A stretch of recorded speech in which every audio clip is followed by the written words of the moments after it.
This episode is brought to you by Bureau, our title sponsor. With 8 vibrant locations in Miami's best neighborhoods, Bureau is the perfect co-working place to work, network, and thrive alongside other entrepreneurs, creatives, professionals, and local businesses. Find your space at bureaumiami.com.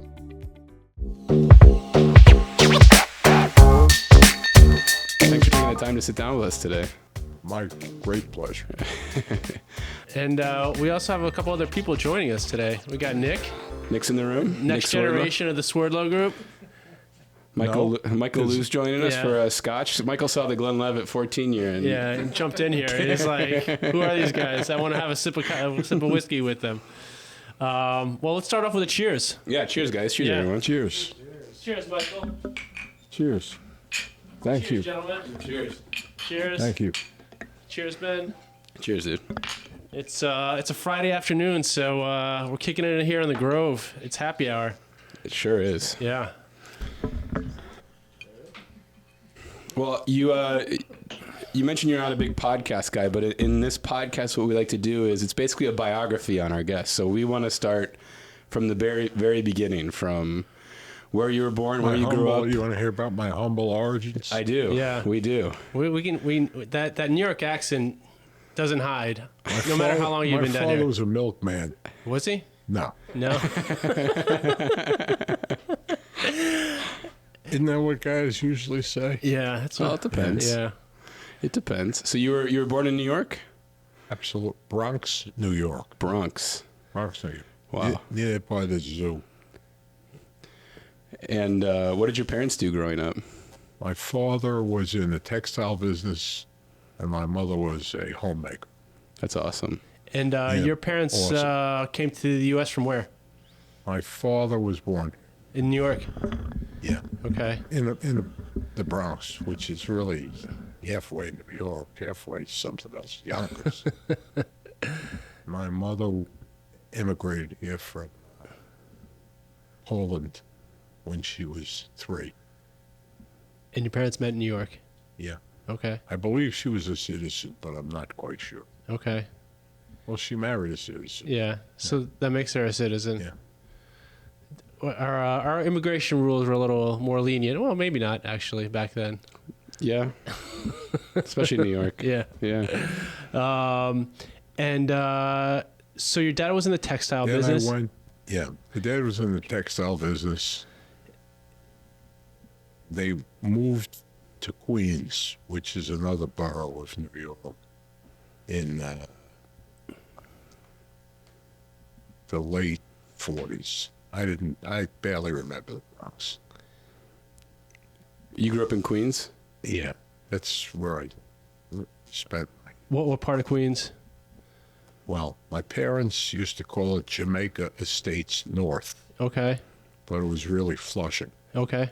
But Jamaica Estates was a fancier neighborhood. Yeah. So it's where Trump grew up. Oh, gotcha.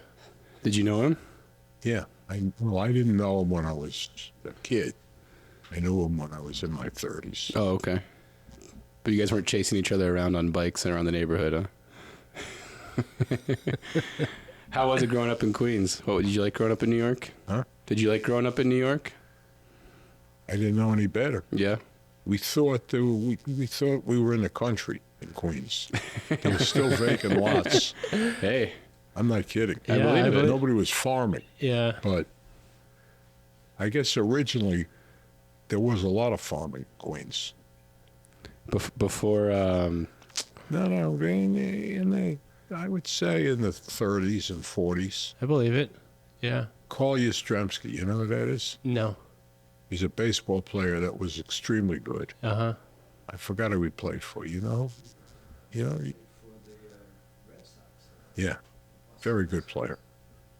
His family had a potato farm in Queens. They sold the potato farm, they moved to Nassau County.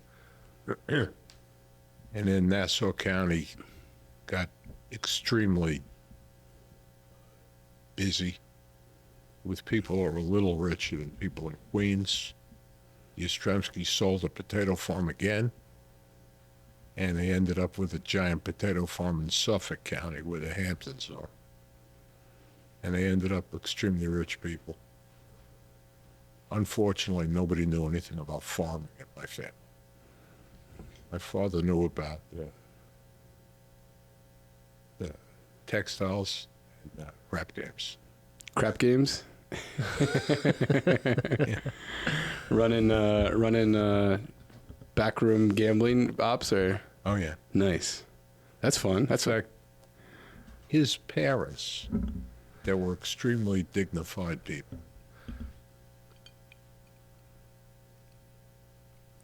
He used to get arrested regularly for illegal poker games. That's amazing.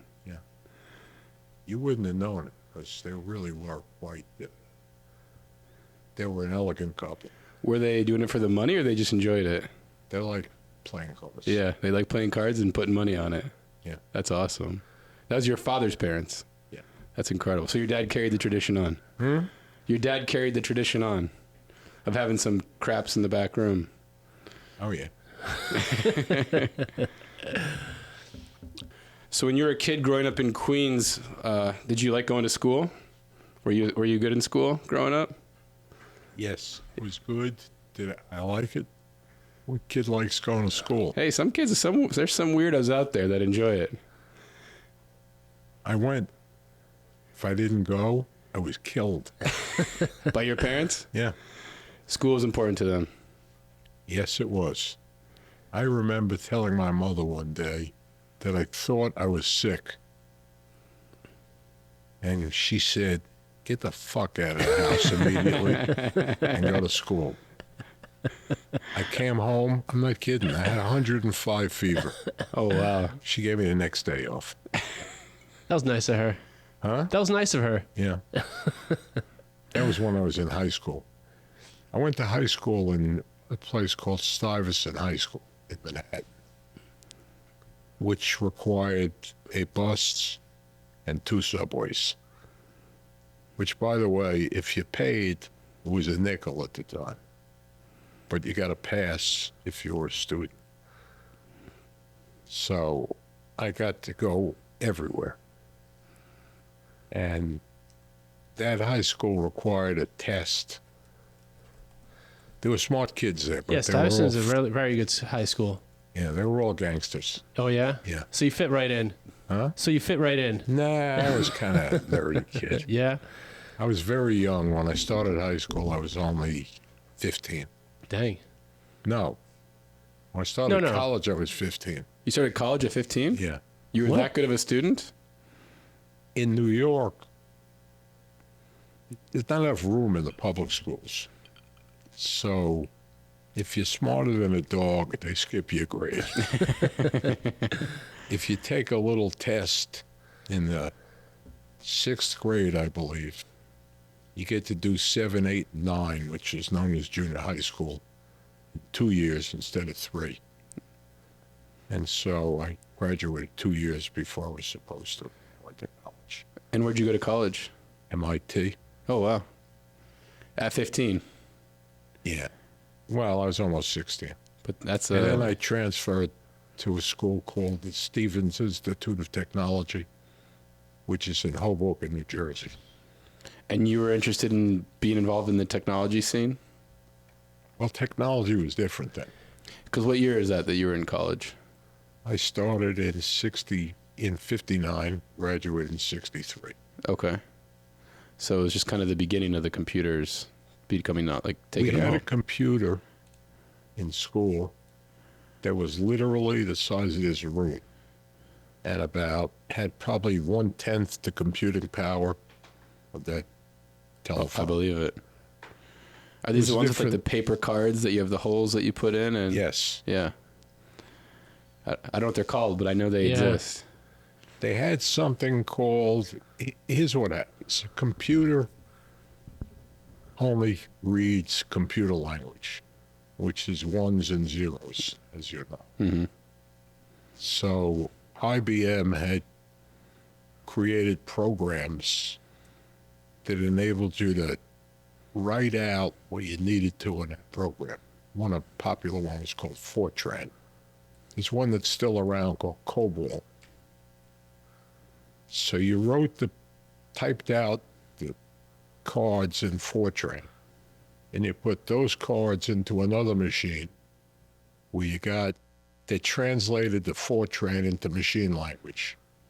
That deck of cards, if you spilled it, you were completely fucked. And it was real easy to do. And you put that back in the computer, and then 5 minutes later, you get a result. Wow. Different era. Yeah. All tubes. All tubes. Mm-hmm. So that was your first job, wasn't it, with IBM? Yes. So you went to I MIT. was doing when I was in law school. So you went to MIT, and then after 2 years, you transferred. I switched to Stevens.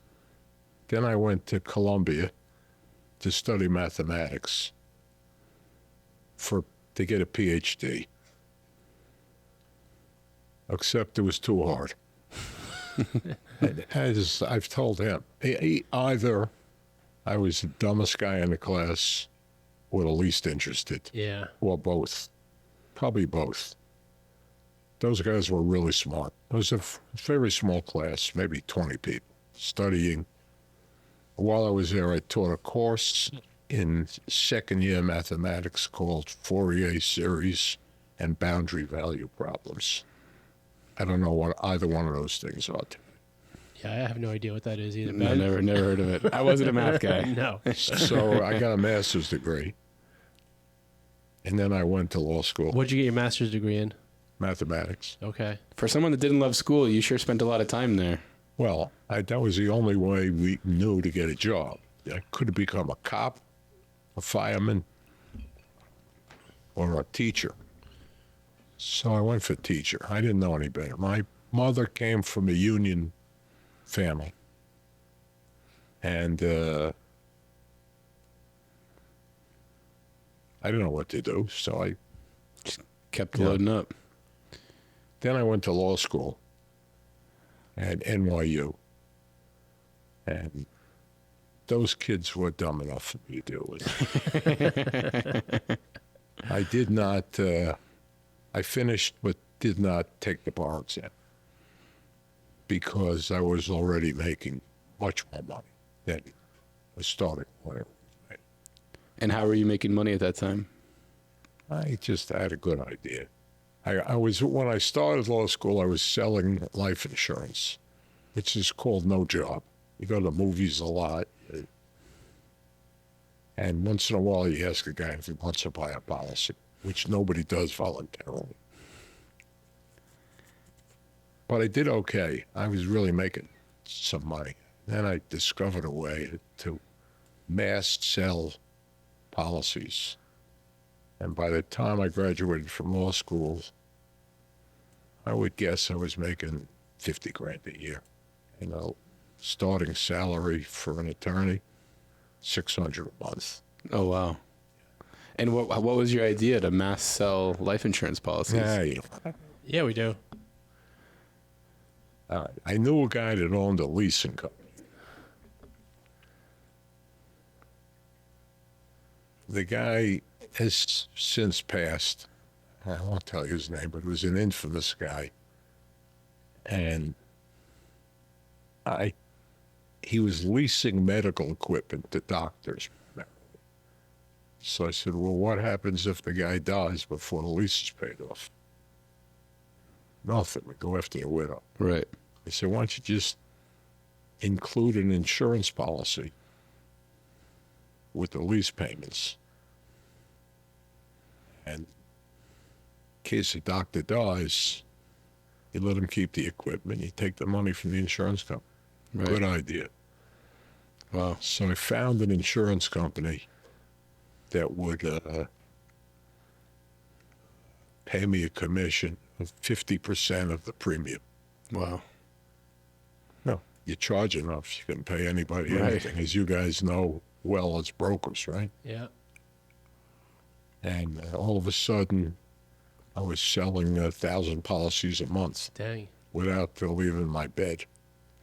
And where did that business acumen come from? Were you an entrepreneur when you were younger? Were you doing paper routes? Have you always been taking? I buy shit, you know. You wanted to buy shit. Yeah. What did you want to buy? Was there something in I mind? want to buy a Jaguar. To tell you the truth. A Jaguar. I walked out of class one day in Columbia, and it was a blue XKE Jaguar parked out there. Beautiful. Yeah, so I got to get one of those. I never did. You didn't. No, it's a shitty car. The Brits, yeah, they, you know, it's hit or miss. It looked good. They still make shitty cars. Yeah, that's what I. That car really looked good standing in the driveway. Yeah. So I That was the motivator. just had a, nah, it wasn't. I have a facility for figuring out how to make money. Did you when you were younger as well, or were you more focused on school when you were young? You know, you didn't have Bitcoin to fuck with. those Exactly. days. So there was really nothing for a kid to do except deliver papers, work at a grocery store. Right. But by the time I got out of law school, I was making what one would consider, in those days, $40,000 a year. I was like a very rich guy. And you know what lunch cost when I went to high school? Public school. When I was in public school, I would have lunch, which was always the same thing. It was a hot dog, a corned beef club sandwich with coleslaw and Russian dressing, by the way. Highly recommend it. Sounds Get it great. lean, That sounds great. and a Coke. 90 cents. Wow. We've printed our way quite a far ways away from that. You leave a dime tip. My mother would give me $1, say enjoy yourself. Incredible. What's going on, Builties? Ben and Felipe cutting back in, letting you guys know when you can come hang out at the next Cafecito Club. That's right, Ben. We got the October 10th Cafecito Club at River Landing. Andy Hellinger is hosting us over there at Ficelli Bakery. Or in Gringo Lee's Ficelle Bakery. Parking is free. Andy's got the hookup on the parking too. Come hang out, meet some of our listeners. Our guests will be there as well, and we want to meet you guys too. Yeah, it should be a cool venue right there on the river.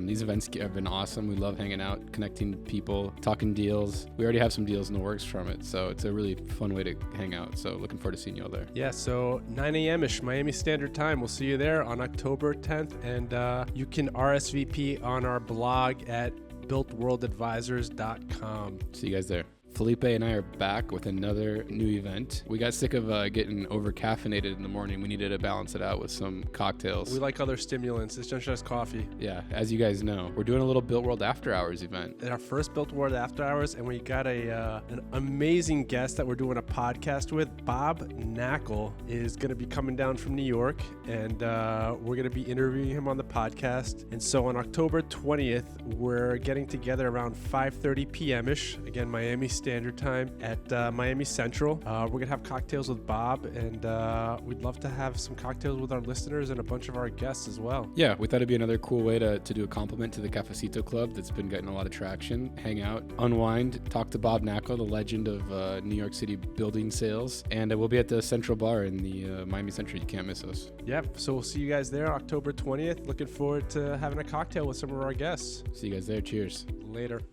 So you graduate law school. You're making all this money from life insurance. Are you Well, not single? Are you always. married at this point? I was married. You're married? Unfortunately, I was married to someone I didn't like. It happens. It happens. What did you... It happens a lot. It does. It does. What was your next move then after law school? If you're making money from life insurance, do you just keep selling life insurance, or is this when you pivot to real estate? No, I went into real estate business by accident. A guy told me,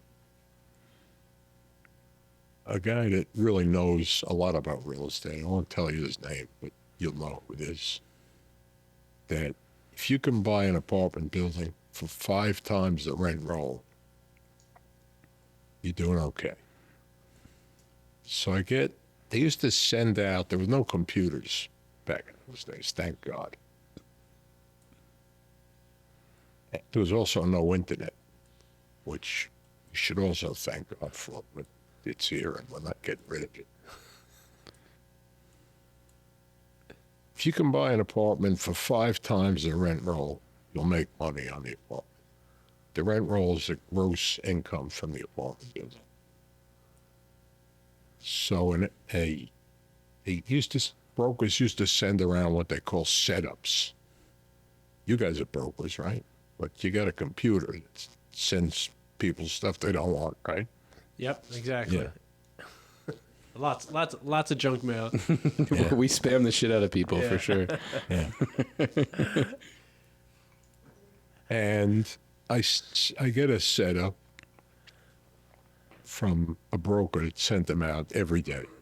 Setup was like a little financial statement on a building. That were never true, but you'd get it. And They're still not true, by the way. There was a building. No, I know. There was a building that was only 3.5 times the rent roll. So I figured either it was a mistake or I was in Fat City. It took me a couple months to find out that it was on a leasehold, which is the reason it was cheap. And the leasehold was about to expire. So I had a lawyer. In between that, before that, I acquired a public company from some guys who didn't want it. I liquidated and made some money. That's not Hollywood Inc. No, Okay, that's later. no, this was in 1968 or something. They needed to sell it because it fell under something called the Investment Act. But, that's really boring. So I had a lawyer, an old guy named Saul Pierce from a fancy law firm. He was a named partner in the firm. Everybody went to either Harvard or Yale law firm, but not Saul. Brooklyn Law School. And he was a fucking killer. He managed to totally, number one, I learned what a lease was, which you didn't really learn in law school. And I learned about how to financially maneuver around. And I ended up buying the building. He reformed the lease, and I mortgaged out on my first building. You know what that is? Mortgaged out? Yeah, that's when you buy a building, you get the building, and you also leave with a check. You get mortgages for more than the price. Okay. Can't do it today. And why would that happen? It was like the LTV was higher than you were buying it for cheaper than the appraised value? I don't even know what LTV was. Right. But if you put together the right institutions and you get the seller to take back some kind of mortgage, you leave with money. Sure. It was totally different. In those days, closings lasted 2 days. I thought nothing of showing up at a real estate closing with no money, figuring that I would figure out how to get it during the closing. And you could very, very often do it. It was a different world. Nobody really understood anything about cap rates, IRRs. I still don't bother with that stuff. I mean, I know what it is. These guys know how to actually work computers. But it was just a different time. When I realized I was leaving the closing with $80,000 in my pocket and a building, I said, now I'm in the real estate business. And you could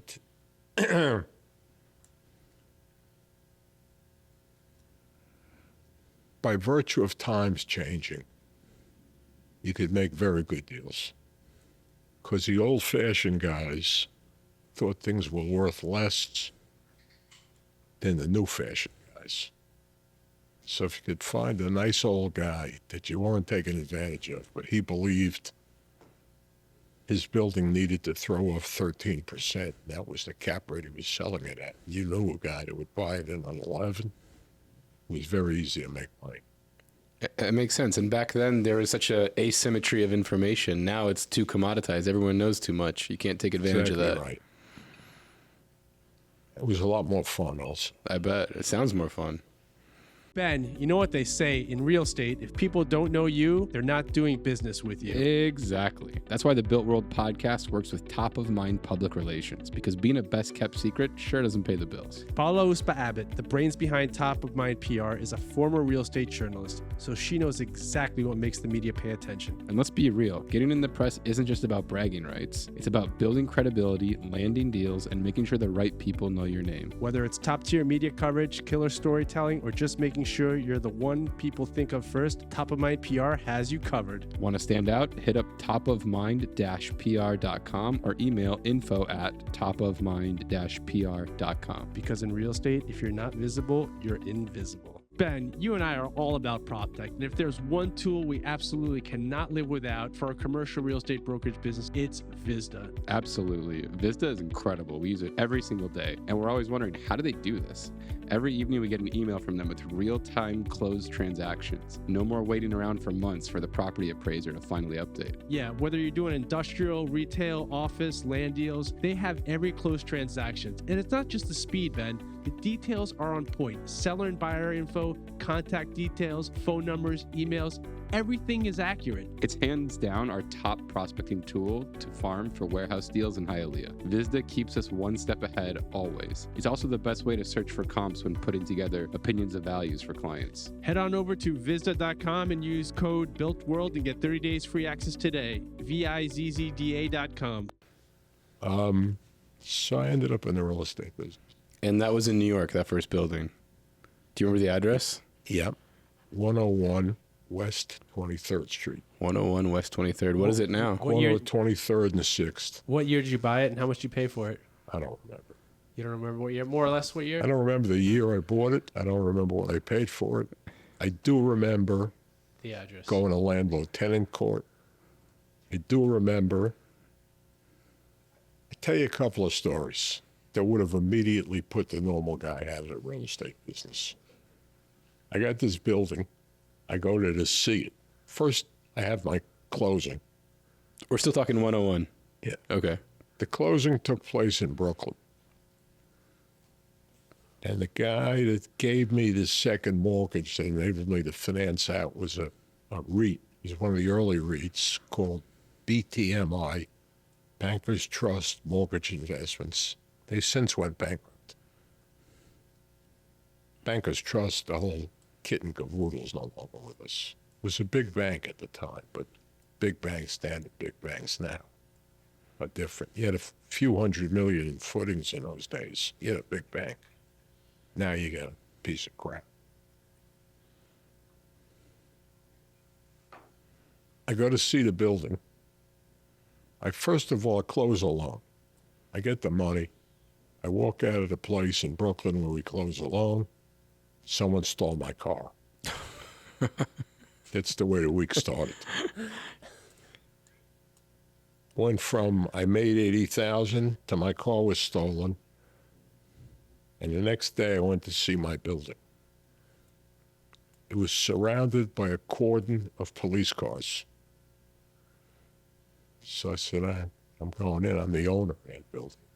Very proud of myself. Get lost, kid. Yeah. Cop said, nobody's going in this building. Why not?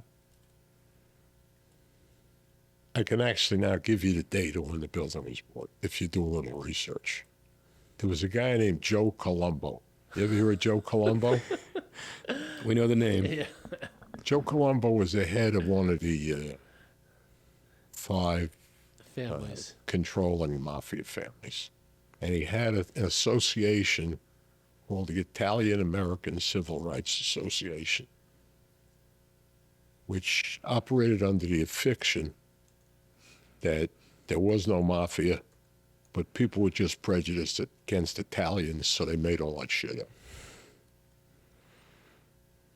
So Joe was giving a speech on Columbus Day in Columbus Circle in Manhattan. Columbus Circle is the southwest corner of Central Park. And a guy ran in and shot him like 4 times while he was giving the speech. And the guy happened to reside in 101 West 23rd Street. Oh my God. Holy shit. Yeah. How did he talk this guy into doing it? Somebody paid him to go shoot Joe Colombo. As soon as he shot him, 19 guys pulled out pistols, and this guy was bullet riddled. Colombo lived another 4 years in like a quasi-coma. He was probably still in charge of the family, because really the only credentials you needed was, would you hit a guy with a baseball bat? You didn't have to be that smart to run a mafia family.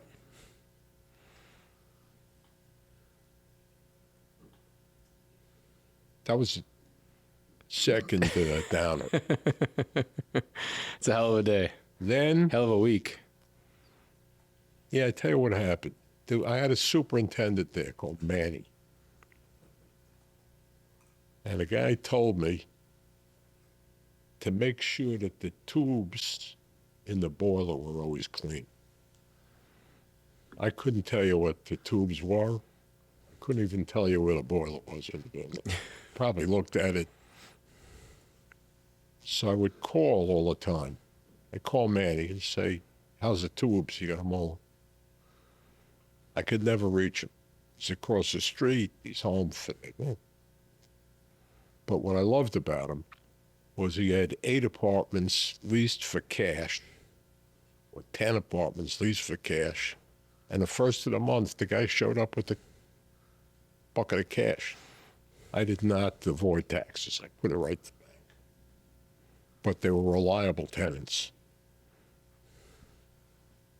Turns out that Manny was running the largest Cuban lottery ring. And he's in those 8 apartments or 6 apartments were guys with eye shades counting the receipts. So when they pulled him off to jail, he didn't talk to me because who the fuck was I? Some schmuck that owned the building where his office was. He was making like $1 million a month. And I was asking him about boiler tubes. He must have been laughing his ass off. But the irony is that when I tried to get a new super, I went to the union, they gave me some shit about a man is innocent until proven guilty. And so the building operated without a super for long. Then I had the dog incident, and that's when I really gave up. There was an aroma that was, I would say, really significant on the 4th floor. And the tenants used to call me and complain about the odor on the floor when I do something. It's like in 4B. The guy in 4B had a gigantic stink emanating from his apartment. I go to landlord-tenant court. The judge would give you this, we got to protect the poor citizens of New York. Don't bother me. I finally showed up with the entire contents of the 4th floor, all the other tenants. And the judge gave me an eviction order and went into the apartment. The guy had somewhere between 6 and 10 dead dogs laying around in the apartment. Jesus. It was his hobby. Killing dogs. No, collecting dead dogs. Collecting dead dogs. He did have 3 live dogs that were shitting all over the apartment. Wow. The dead dogs were decomposing. The other dogs were shitting. Holy shit. So, yeah. I offered at that time, the porter in the building, the guy that took out the ashes and whatever, they had incinerators. Yep. So he made $55 a week. A guy makes $55 a week, never sees a $100 bill, right? How's he doing? save up $3 a week to his. He couldn't do it. I offered him $300 to clean up the apartment. He said, "Fuck you, senor." That's a direct quote from Manny the Porter. And I had to bring in, it used to be a paint job, cost you about a month's rent to fill an apartment. You had to do a paint job and just, sweep the apartment clean. Not this time. I had guys in that building for a couple of weeks wearing those Hazmat suits. hazmat suits. Wow. We're moving dead dogs. I mean, that's like some serial killer shit. Yeah, that is. Huh? That's like some serial killer shit. That's crazy. Yeah, and the guy wasn't killing the dogs. He just collected them. I know, but to be able to tolerate that's crazy. Who tolerates it? You got a city there with 8 million people. There used to be a TV show on called Naked City. You ever see that? It's like way before you. And the start of the show was that there's 8 million stories in the Naked City, and this is wrong. This guy was insane. Yeah, clearly. Happened to live in my building. So I sold the building back to the guy I bought it from. And all the little profit. So you bought the building in 1971. I just looked it up here. That's when I bought it, yeah. 71. And then you sold it back to him a few years later? 73. Yeah. And he told me afterwards, he became a good friend of mine, that he'll never buy back something he sold again. Because after that, oil, the price, we had a Oil spike. we had a OPEC went on strike or something. Yeah, the Arab oil embargo. Yeah. And so you try to charge extra money for heating, and you couldn't do it. It was, everything was a mess. This guy got stuck with the oil embargo. I didn't realize when I wasn't clever enough to anticipate that. But you had perfect timing. Well, perfect luck in that occasion. And you made some money on that deal. Yeah. And after all that, you still had the urge to keep going into real estate. Well, I did something else. I found out something called about a net lease. To you guys, it's nothing. You see them all the time. Yeah. Nobody knew what a net lease was. In fact, I remember sitting and figuring out something that you learn in Real Estate 101 today. That if I could get a mortgage at a lower interest rate than the guy was willing to pay me on the net lease, it was actually accretive and profitable. Mm-hmm. So I started buying up net leases. And when you say you were buying net leases, you were buying the leasehold interest, or you were buying fee simple and then I lease? bought a fee. Okay. Subject to the lease. Got it. Like a Burger King was one of my favorites. And are these land leases or just triple net leases? They were triple net leases. But you on had little to buildings. Okay. I'd buy them to yield 13. Wow. Different world. Yeah.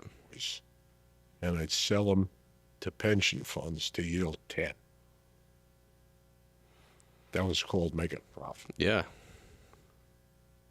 And then that got more difficult because they passed a regulation called ERISA, which made it a little more difficult to deal with the pension funds. Mr. Lou is smiling. He probably got screwed by ERISA also. What's ERISA? Some kind of regular. He'll know. What does that stand for? You know.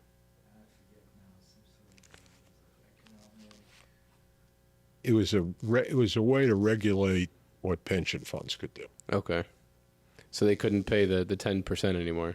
No, it just became much more difficult to deal with. Yeah.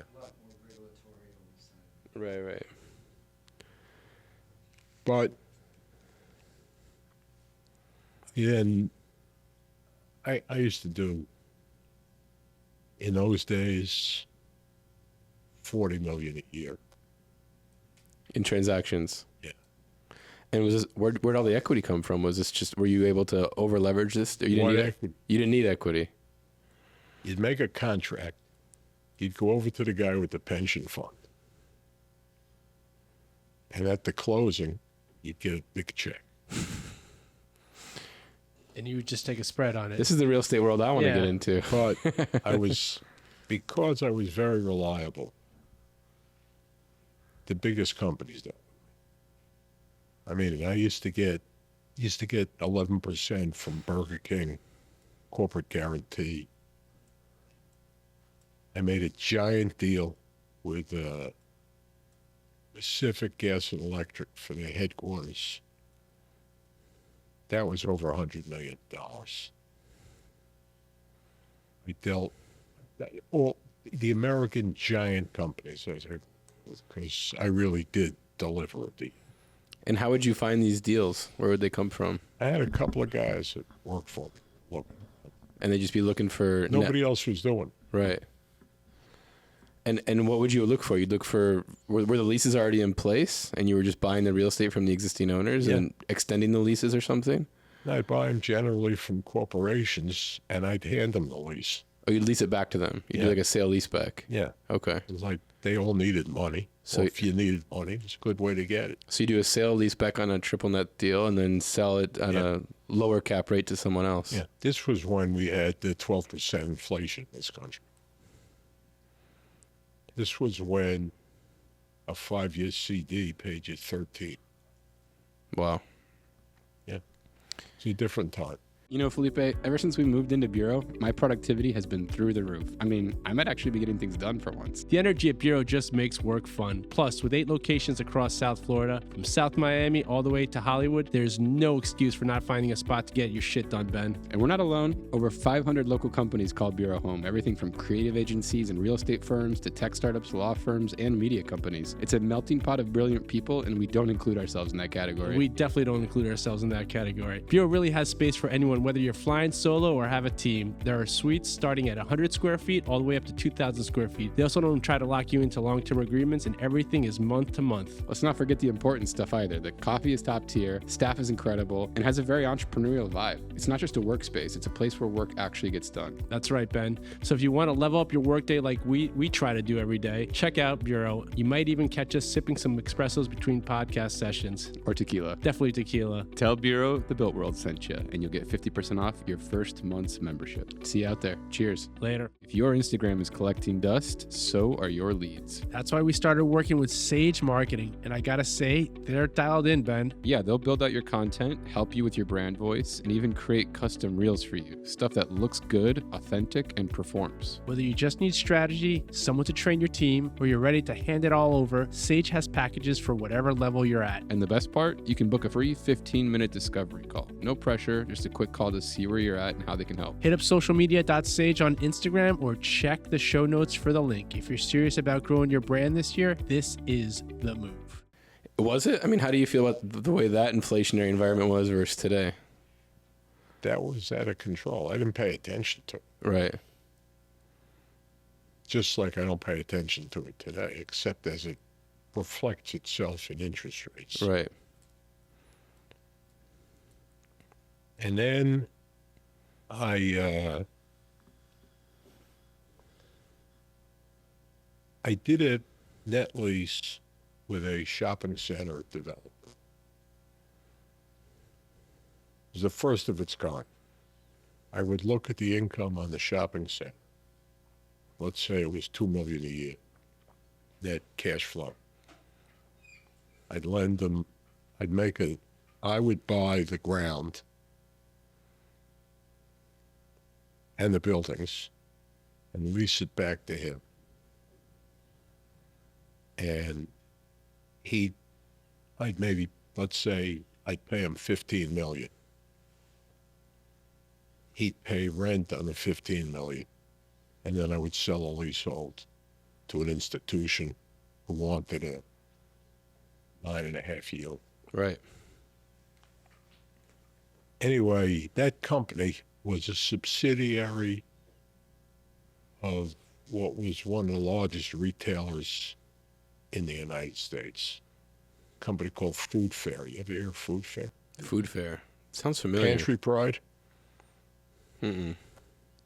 was the country's largest supermarket. They also owned a company called J.M. Fields, which was like Kmart. Okay. Sold the same shit, met the same ultimate fate. The guys at Food Fair went bankrupt. This company, this real estate company that I bought the leases from, was a subsidiary of Food Fair. So I knew them very well. And I went to their bankruptcy hearing. You ever been to an initial bankruptcy hearing? I don't think, no, not in person. You get 4,000 people trying to kill each other. I mean, kill each other. Nobody's happy. The butchers union wants to fuck over the vegetable guy. The guy that represents the bondholders won't even sit with the creditors or the union guys. It's a mess. So I went there to tell them I thought their leases, they had several thousand supermarkets. These guys invented the supermarket. Maybe A&P had something like a supermarket, but it hadn't evolved yet. A&P store, typically when they started, was 8,000 feet. These guys, you heard of A&P, right? I have. I grew up in New York, so I'm familiar with A&P. I haven't heard of them, no. Giant national company, Atlantic and Pacific Tea Company. Okay. So I went to tell the creditors committee that I thought they ought to sell the leases. At that time, every retail lease had a provision in it which said, if you go bankrupt, the landlord gets the possession and you can get on a line and try to collect a year's rent.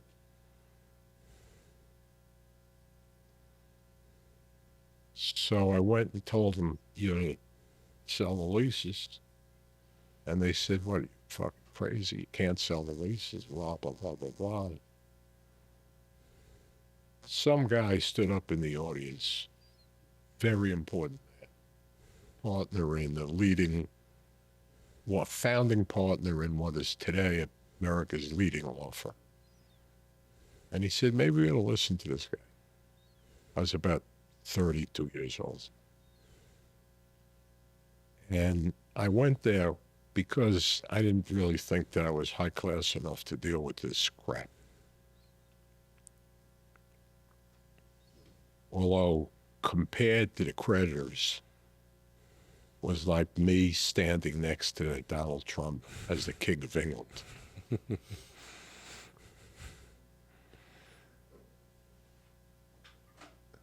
And the guy said, go see the judge. Maybe the judge will consider it. So I go to see the judge. His name is John Galgay. And he's got a metal desk in his office, you know. Come into Chambers. Chambers looked like maybe a library in a bad prison. I sit down as this florid-faced old guy in the robes, takes off the robes, and he's dressed like fucking Bozo the Clown. I'm not kidding. All double knit clothing, but the shirts, the stripes are going this way, the suit is checkered, the tie was painted.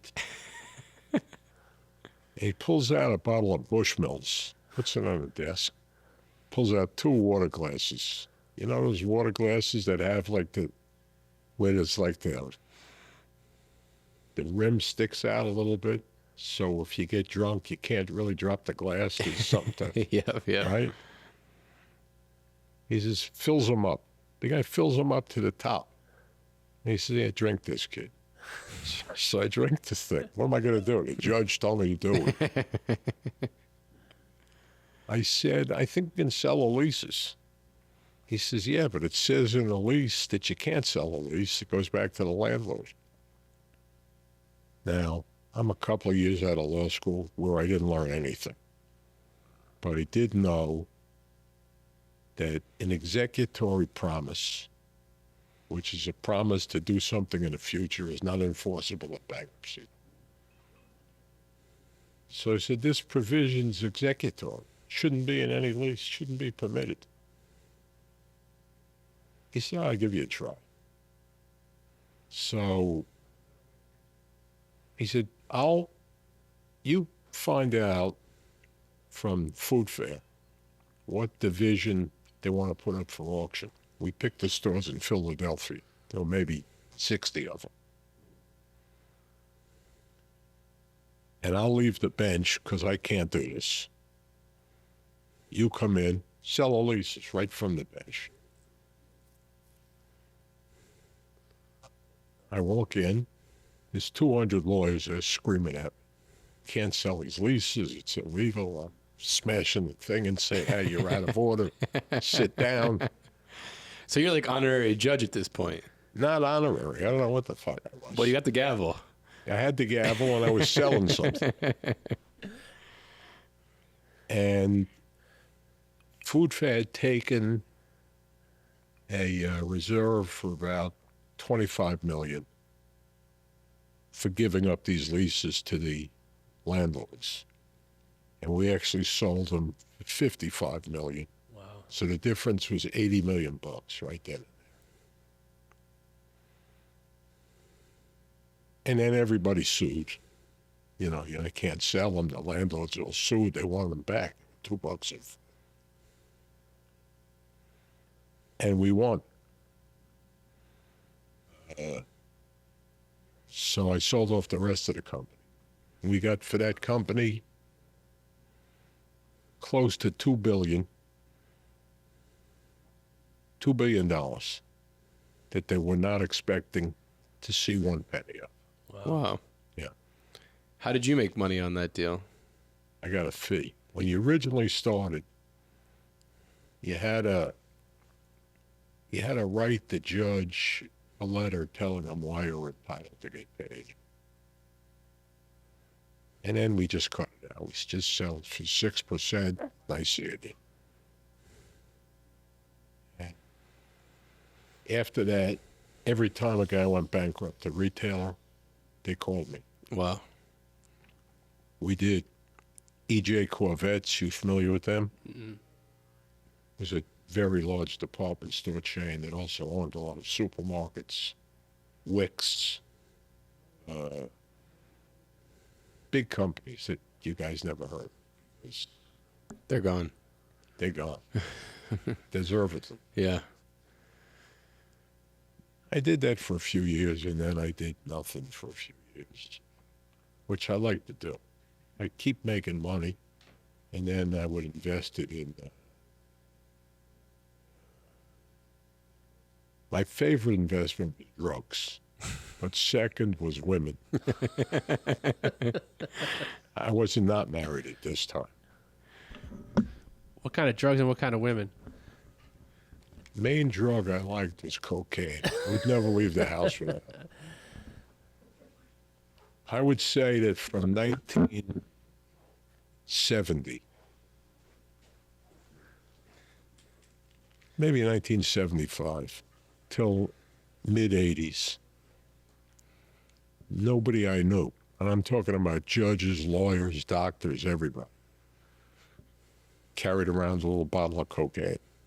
Was considered, at that time, it was not a Schedule 1. Schedule 1 drug. Reagan didn't come in and It was a Schedule kill the 3. party. Schedule 3 drug. Yes, And the 70s and 80s in New York were that was the time. crazy times. Yeah. yeah, they were great. Yeah. I believe it. They were great. I tell you something. I would recommend everybody take cocaine, except you can't get it now. Now with the fentanyl, it's sketchy.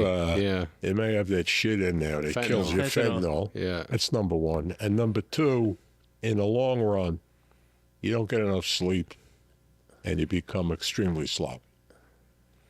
But I will tell you that for a long time, it was a recreational drug of choice for everybody.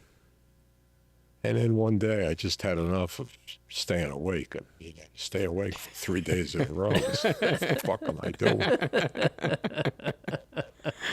So I put it down, never touched it again. And I am not a grand man of great will. As you can see, I'm still smoking cigarettes. As you should. How old were you when you started smoking cigarettes? Huh? How old were you when you started smoking cigarettes? 15. So it's bullshit. All the negative health warnings are bullshit, huh? You look great. I don't know if they're bullshit. Let's say I'm genetically disposed not to get diseases related to cigarettes. I love it. But I never got COVID.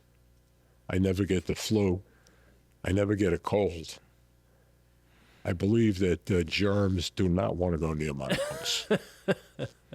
Love that. Maybe it's the smoking. Maybe we should also, Well, that's what I was thinking. Yeah. They say too fucked up in there for us. We like a nice, clean environment. There's nowhere there for us to thrive. Also, everybody was smoking marijuana. Yeah. Of course, a different kind of marijuana. We were dealing with like twigs. Yeah, the swag and weed. leaves. It was real shitty stuff. So were you partying it up at Studio 54 and Oh, yeah. Yeah, that was Yeah. your hangout spot Nah, too? you go there, Yeah. 2 in the morning when you're through doing whatever else you're doing. Yeah. But those are the days I know. How long did your cocaine lifestyle go on for? 4 or 5 years? Maybe 5 years. Yeah. Until Reagan killed the vibe. Huh? Until Reagan killed the vibe. No. Before that. It wasn't a vibe. I just got tired of it. Yeah, I hear It was not. And the reason it really should have been a Schedule 1 drug, a Schedule 3 drug, and remained there, is I can tell you it's not physically addictive. Nothing happens to you. You don't shake. You don't throw up. You don't anything. You just get up and you say, I guess I'll go it alone today. Yeah. Were you a drinker back then too, or no? Yeah. Yeah. Of course, you guys don't know this, and maybe your audience doesn't know, but you can be dead drunk laying on the floor, and you get 2 snorts of cocaine, you're up doing the fucking mambo in 30 back, baby. seconds. I'm not kidding. It's the most curative thing you can take. What was the last time you did cocaine? 40 years ago. Oh, wow. Ben brought a bump, so we're ready whenever you are. I tried smoking grass about 10 years ago. Yeah. I hadn't done that. I stopped doing that also. I don't know why. Maybe too much of a hassle rolling a cigarette, some reason. Let's see if it was more than 40 years ago I stopped. Okay.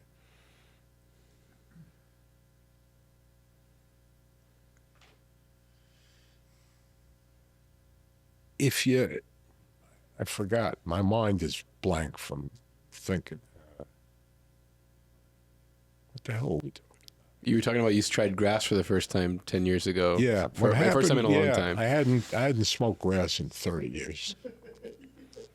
I was at a friend's house, a very well-to-do man, in the Keys.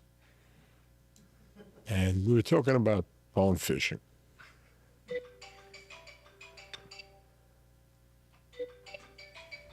Hold on a second. Yeah, no problem. Jose, puff. A one-hitter. One hit, yeah. Yeah. Puts the thing in, gives me the thing, I smoke it. I became immediately paranoid, which I never have in my life. It's not a good feeling. And the modern grass is just too tough for me. Yeah, it's too way good too now. strong. Yeah. We call that uncomfortably high. Yeah. Well, so I haven't touched marijuana since then, and I don't drink. What would you do on? You said you took 3 years off after doing a lot of those sellouts. Nothing. Go fishing. Just go fishing. Yeah, you come down to Miami? Well, I used to do a lot of sailboat racing. Okay, that's what all the models are about in the office. In the 70s and the 80s. In New York or? No, around the world. Around the world. Yeah. Well, I raced in the 79 Fastnet race. You can look that one up also. Fastnet race? Yeah, Fastnet. Is that like catamarans or what is that? No, these were big ocean-going sailboats. Fastnet, maybe. It's the name of a rock. Okay. You see it there? Oh, yeah. Was the 28th Royal Ocean Racing Club's Fastnet race, a yachting race held generally every 2 years since 1925 on a 605 nautical mile course from Cowes directly to Fastnet Rock and then to Plymouth via the South Isles of Sicily. Yeah, Wow. Scilly Isles, they're called. The Scilly Read what Isles? happened in 1979 at that race.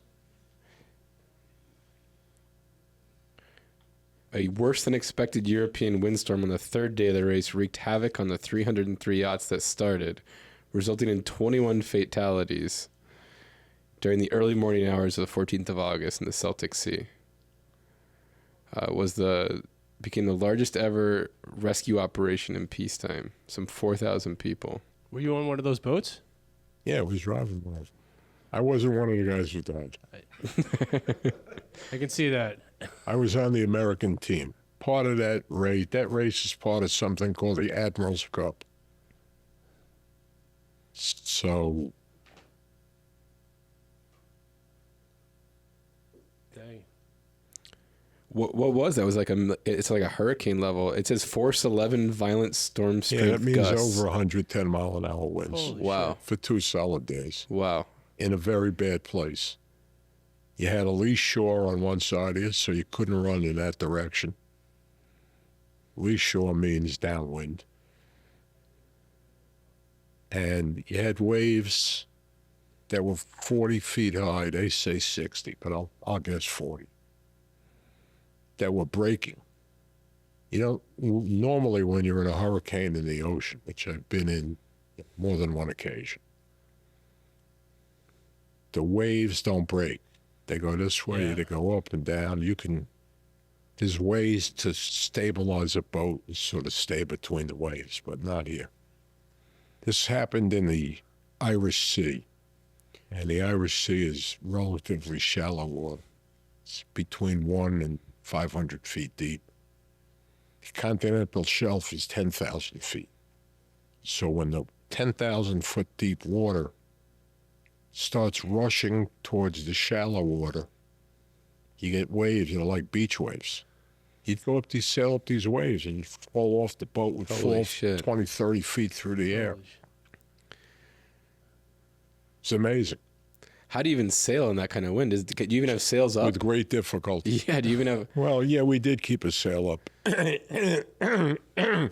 You try to sail as close to the wind as you can, which is not close to the wind. It's easy to run downwind in that, but you try to sail in the direction of the course. Wow. Yeah. Intense. Dang. That's intense. We finished. 53 boats finished there. So 303. 3. And you guys were one of them. Huh? And you guys were one of them. You were one of the 53 that finished. Yeah. Holy shit. And 25 did not. Were you close to death on that trip, or? Depends on who you ask. If Yeah. you ask my mother, I was. If you ask me, didn't really bother me. You're a good swimmer? You couldn't swim. If you got in the water, you were dead. Really? Yeah. It was that If you got bad? in a life raft, you were dead. It's not that I'm a brave person. I don't want to give you that impression because I'm not. I'm a fucking coward just like you guys. Ben's a little bitch, by the way. But what happens is when you're in that kind of situation, you're not really thinking about dying. You're thinking about making sure everyone on the boat is safe. I was the skipper of the boat, so everyone's basically, I'm responsible for the crew. You had to keep order. You had to keep people from getting too afraid. You had to switch watches. You had to make sure people ate. You just don't. How many people were on your boat? Either 12 or 13. Dang. Yeah, you're just in the get shit done mode. Like, just make sure everything's... Yeah, it doesn't occur to me. Yeah. It did occur to my father when he read in the front page of the Times that I died. That you died? Yeah. You were listed among the capsized? Well, it said missing. Missing. But it was okay. When I got back, I got an extremely good reception from Judge Galgay, the guy with the plaid suit. He said the clown judge. Yeah. He said something about who's the guy that whale ate in the Bible? Jonah? Peter? Who ate huh? Jonah. He said Jonah's back. So, when I showed up in court. But I'd go in restaurants, I'd get like a round of applause. That's pretty awesome. I'm not kidding. You just wear your skipper hat around after that? Huh? You just wear your skipper hat everywhere after that? I never wore a skipper's hat in my life. And so that was your hobby when you would take time off, is sailing and races? No, it wasn't a hobby. If you're seriously into sailing, and I'll tell you how serious I am about it today. About once a week, I have lunch at the yacht club. I try not to go too near the water, just because it takes over your life. I was going I had several boats, and I'd go to Australia, I'd go to Europe, I'd race there's a series of races that take place beginning in St. Petersburg and ending up in Nassau. It's what I was doing almost every week of my life. And how would the boats get to these places? Would you ship them over there, or would they sail over there? Depends on how far. If you cross the ocean, you put it on a ship. Right. You could sail over there, but you blow out a mainsail, it costs you more than shipping the boat over. Right. So cool. So then I believe, probably in about 86, I stopped doing that. Sailing? Yeah. Except I had a small boat I raced occasionally, something called an Etchells. But then I became an extremely avid fisherman. I always liked fishing. And where would you fish? Well, my preferred fish is called a bonefish. You know what that is? Mm-hmm. And I had a house in the Keys. And for 10 years, another time after I made a lot of money, I stopped working completely. I lived down there, and I fished twice a day. 2 tides, going for an hour each time. And I'm proud to tell you, I caught the largest bonefish anyone's ever caught on a fly rod, and it will always remain that because they changed the rules about those fish, about how you can weigh them. World record holder. 3 times. Three world records. Huh? He's got the current ones. He's got the fish stuffed in his house. Oh, really? That's awesome. Yeah, 15 pounds, 10 ounces. 15-pound fish bonefish. that big. Wow. On a fly rod. Yeah. I like trout fishing, like it's tame. Chilling in the river. Huh? Is it trout river fish? Yeah. Yeah. So you go on different fishing trips to... Occasionally. Haven't gone in a couple of years. I've been working too hard. Yeah, we've seen that. Yeah, I really have been. And not too hard. I like it. This office is funny. People are humorous. Everybody's okay. Nobody minds smoking. I'm having a good time. So we were in the 80s when you were selling off the leases, and then I think kind of in the late 90s you consolidated that into a REIT. Is that how that happened? No. How did the REIT come about? No. I bought a company with the help of Shearson Lehman. You familiar with Shearson? No. Shearson got merged into Lehman Brothers. Lehman Brothers has since disappeared. At that time, Lehman Brothers was owned by the American Express. I bought it with them and two very nice, wealthy guys that are friends of mine. Well, were friends of mine. And we bought a company down here called Hollywood Inc., which you probably haven't heard of either. Except Hollywood Inc. owned most of Hollywood and half of Fort Lauderdale. It was started by a guy that was a land speculator in the 20s. He was a road builder, and he built roads through the swamps to the land speculators till the land crash. When the crash came.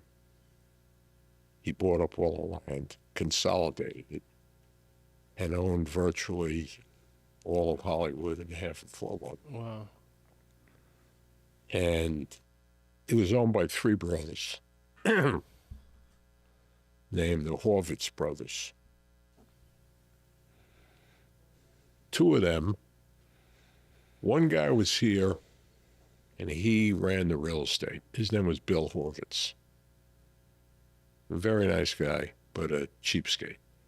I would go to a restaurant, have lunch with the guy, and I'd say, this time I'm waiting him out for him to grab the check. I'm telling you, I'd still be sitting in, what's the name of the restaurant Danny Lovezzo owned? In the hamburger guy in New York that sold the air rights. P.J. Clark's. I remember having lunch with that guy in P.J. Clark's. We each had a hamburger and a Coke. Probably the whole entire check was $7. And Bill was not moving his hand at this point. And I said, no fucking way I'm paying for this. I just bought the guy dinner last night. I finally said, screw it. Wasn't worth sitting there. I paid for lunch. But when the father died, Mr. Sam Horvitz, he left all his money to one trust, which had three beneficiaries, his three sons. One son was extremely smart. He took the trust into the TV, the upcoming cable business. One son kept building roads in Cleveland, and Bill came down here to run the real estate. And we had also, that company had mining pits also, and drag lines, and, shit like that. They really didn't get along. When I say they didn't get along, the four of us were sitting at a conference table once like this, and the three brothers, so they didn't have to look at each other, would face away from the table. Oh, wow. I would sit here, I'd be talking to the back of three guys. We bought the company, and I was going to liquidate the company and get out of here. I lived in Palm Beach at the time. I lived in Palm Beach. I also lived in Washington, D.C. and New York.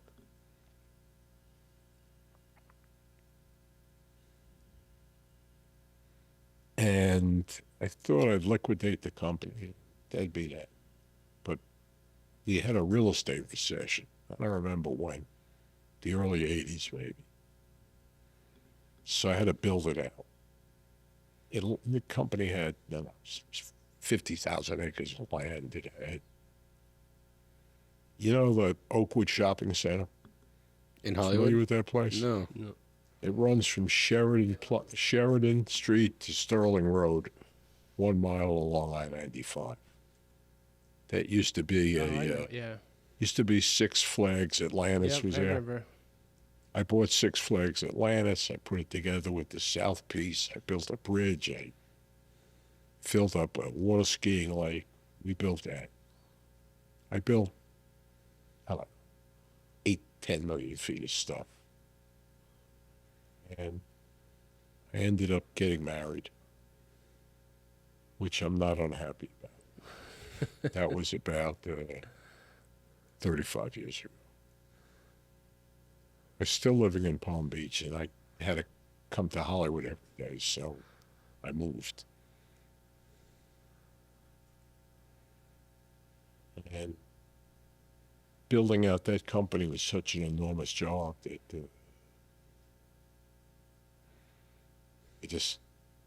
I kept doing it. That's why we formed the REIT. We formed a private REIT in order to replace the equity that was in Hollywood. Got it. And we got great institutions. The lead investor was Stanford University's endowment. It was shocking to me that high-class people like that would lend me money, but they did. And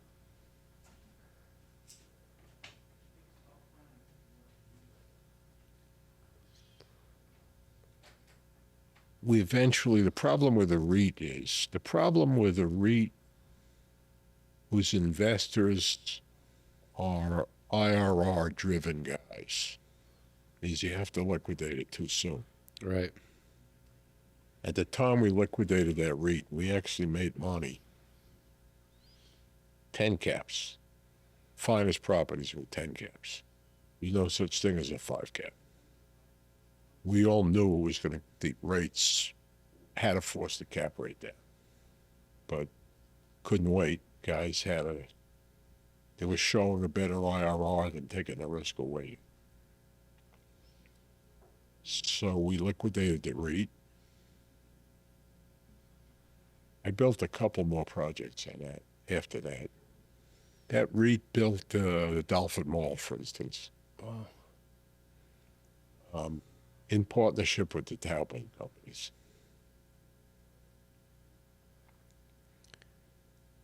And then I kept, I got my hands on a giant piece of property, which is called Solomia. You familiar with that? Yeah. North Miami Beach. No, North Miami. North Miami. I'm the one that convinced them to convert the dump into something else. It was a dump. Yeah, it was a landfill. 200-acre dump, landfill. Right on the water. I got a grant, first giant environmental grant for the city. We were able to clean it up. We built the first building. I really did not get along or like my partners. I brought in a couple of copper guys with me.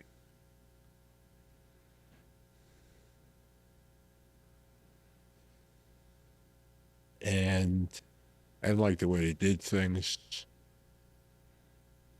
So I sold everything out to those guys for a significant amount of money by tendering them. We had one of those shotgun buy sells. Sure. And I said, I'll give you $100 million to get lost.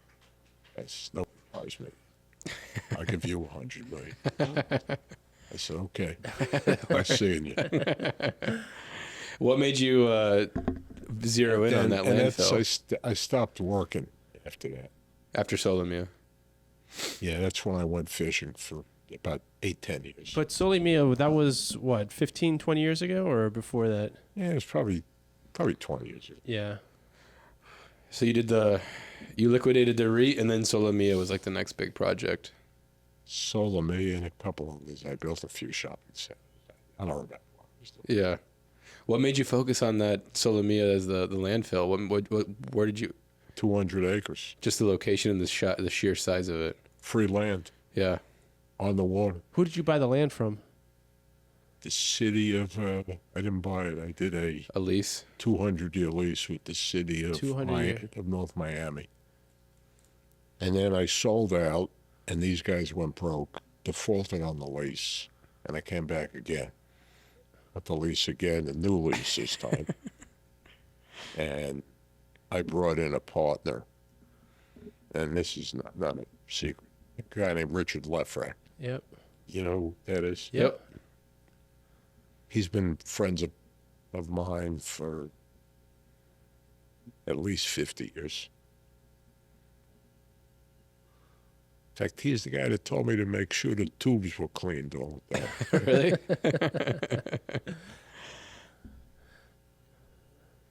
Richard, my idea was to break it up into pieces, build a retail center on a piece of it, sell out to housing developers.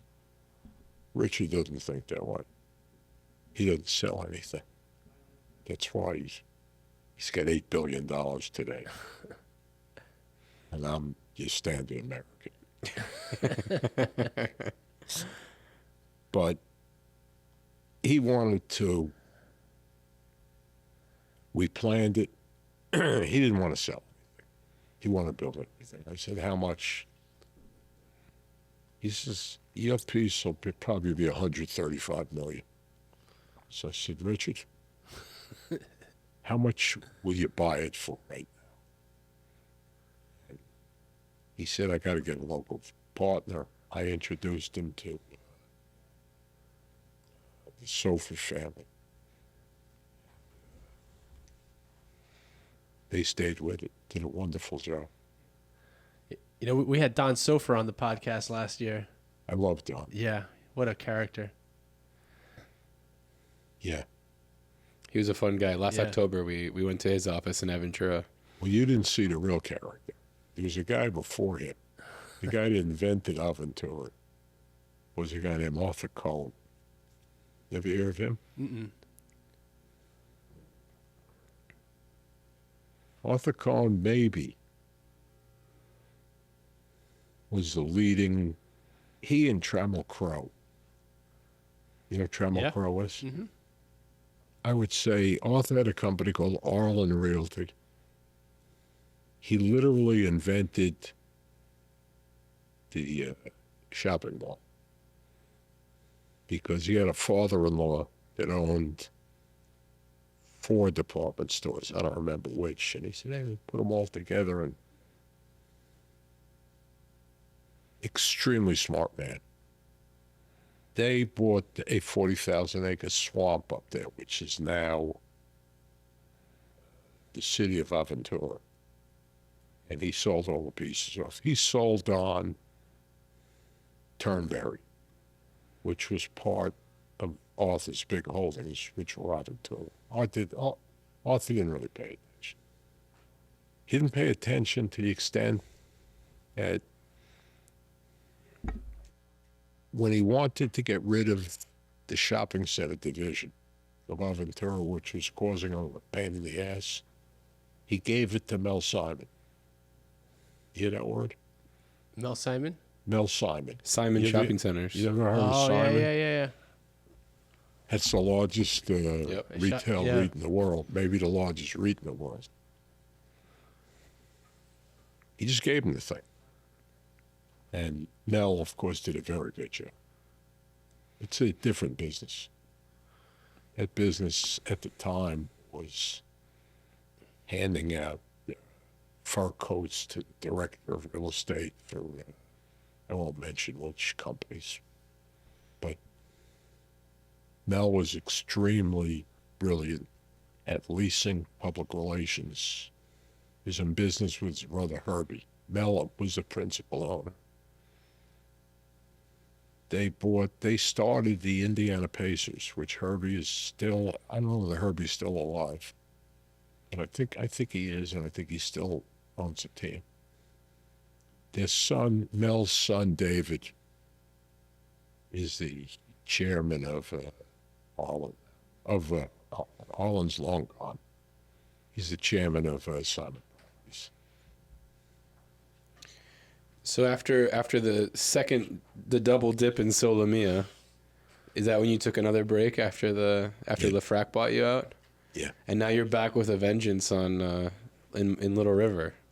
Well, we were everywhere. We have a backlog today of 10,000 apartment units. Wow. About, I'm going to call it 1 million feet of retail and 500,000 feet of industrial. And what spurred the Little River project? Where did that? Because it feels like it came out of nowhere. Like all of a sudden we saw these plans for 5,700 units. Mr. Liu, who was the director of housing for the county, told me that there's something called there's a program called RAD, but you had to be qualified. So Nicholas worked for about 2 months doing a book that was that thick. We got RAD qualified, which meant that you were able to buy public housing or lease public housing from the county, provided you converted it into decent, humane style housing. And they had they put out an RFP. Everyone knew it was coming for 2 pieces of, Little River's 2 pieces of property is separated by about maybe half a mile. But in between them, a friend of mine, or the child of a friend of mine, had assembled most of the land. So I went to him to talk to him about the assemblage. It's no secret. It was Leonard Abbas's daughter. I don't want to say his daughter because it will offend her husband. Leonard Abbas's son-in-law assembled all of that land. You know what that is? What's the name of that steakhouse? Sonny's. Yeah. Yeah. So what you got is we have a piece of land on one end. We have a piece of land on the other end.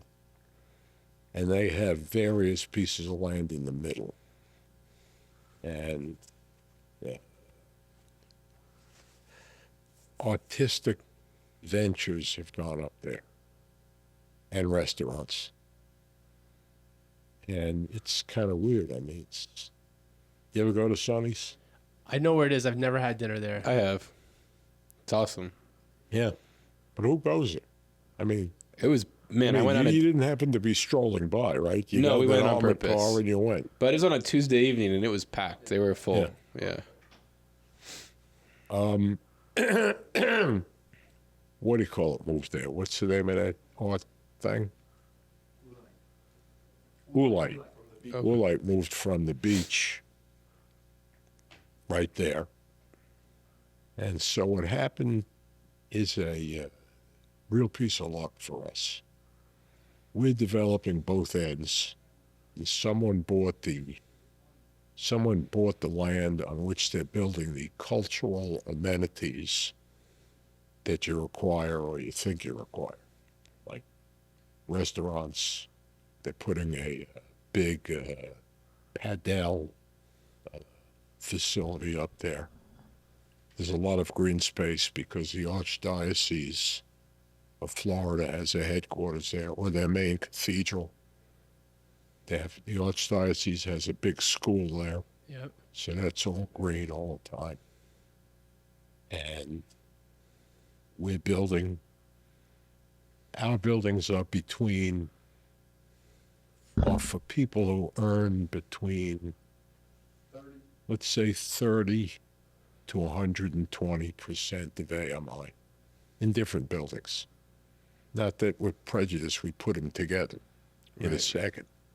But financing on affordable housing, which is an average of 60 AMI and can't go above 80, is vastly different than the financing that goes on a 120 AMI workforce housing. Are these tax credit deals? Are these LIHTC deals? The affordable are. They are. Yeah. And then the other ones are just traditional? Yeah. It's a massive project, right? It's 5,700 units. Yes. I believe, we're building 13 buildings. Is that right? 15 buildings. Wow. We'll break ground on the first two, which is a 375, called 375 buildings, and move the existing occupants into those buildings. The kind of,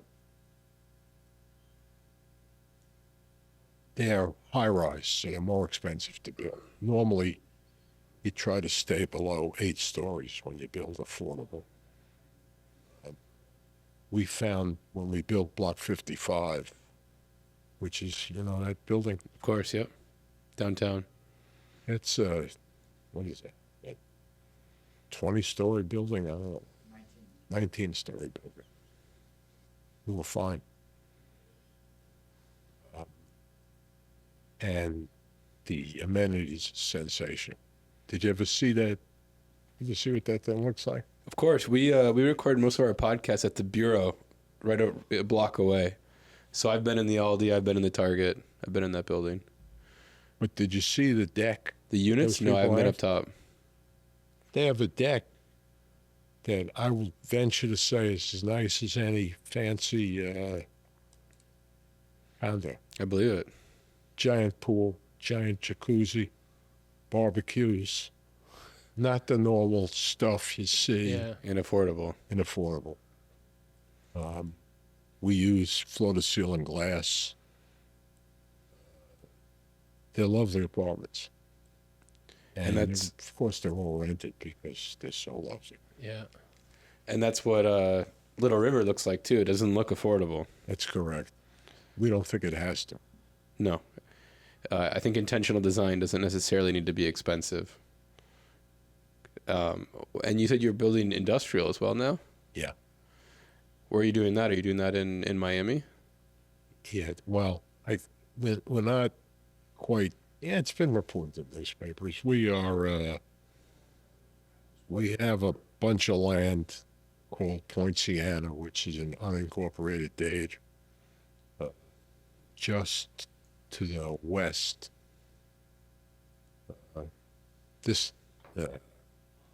What we call Little River starts at 7th. And this one is a big piece of land that goes from about 22nd to 22nd Ave over to 27th Ave. 79th Street is the Yeah. border of the north. so it's basically just west. And what are you guys building? Can you say? Well, no. I'd prefer not to. Okay. A lot of housing and a lot of first-class industrial. That's great. Yeah. What's your take on the industrial market these days? I think there's an incredible shortage in the right parts of the county. And so people are paying rent that I wouldn't have believed. I built all the industrial north of I built 2 industrial parks here. I built a number of them in Washington, D.C., but I built one which goes from the Dolphin Mall up to 25th Street. You familiar with that area? Mm-hmm. And I think we were getting $8 gross when I built that, which is, I don't know, 25 years ago. And then the second one is along I-95 on the west side between Sheridan and Sterling, called the Hollywood Industrial Park, or something like that. There, when we built the first building, $6 gross. Guys are getting 20 net with 4% annual increases now, if you're in the right location With the right product. Yeah. with the right product. Yeah. Industrial is very good. If you can find the land and you can get the right tenants, it's very good. It's similar to residential in terms of location is less important than the general market. In office buildings, location's very important. Retail, it's even more important. But if a warehouse is over here or over here, doesn't matter. Right. And when the tenant leaves, you give it a paint job and lease it to the next guy. When an office tenant leaves, you got to spend $300 a foot because some attorney thinks he needs wood. It's got to be pretty. Except, I'll show you around this shithole after we leave. I don't believe that overhead is necessary in business. Yeah, I love that. I agree. It's just not. It's embarrassing. And it hamstrings you too. You see a lot of companies make that mistake. You see a lot of companies make that mistake, would have too much overhead, and it just runs them into the ground. It's almost like having a lot of debt. You just get But I guess law firms need it, but who else needs it? And really, who are they showing off to? I'd be very happy to see my lawyer in cheaper quarters and not charge $1,200. Yeah, that's true.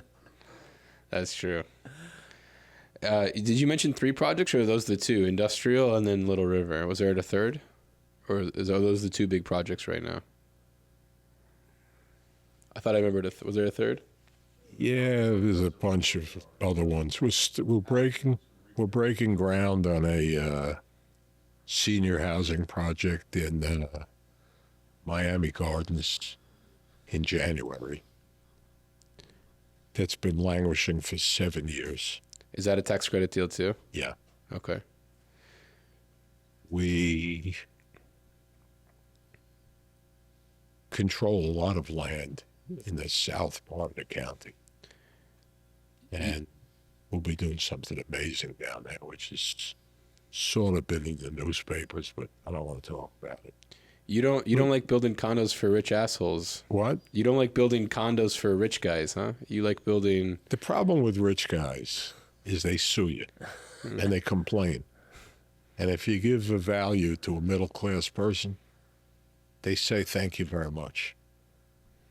Poor people complain also, but they complain just because they're mimicking rich guys. I don't know what their problem is.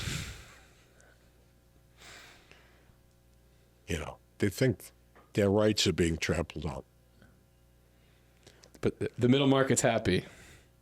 Yeah. They're appreciative. Look, I love doing things for poor people.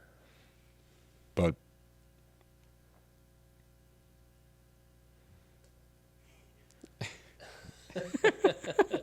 Mr. Lowe is telling me not to bitch about poor. This is what we're here for, Mr. Lowe. And to set the record straight, I'm not bitching. No, I don't take it as bitching. I will say this. If you build a condominium, someday, somehow, somebody's going to sue you. Oh, it's almost expected when they deliver, right? Everyone gets sued. Yeah. It's terrible. Yeah. And the reason everyone gets sued is that's a cottage industry of lawyers whose job is taking contingencies and suing condos. Yep. And if they annoy you enough, you pay them something. Yep. Whether they're right or wrong. I prefer to deal with middle-class people.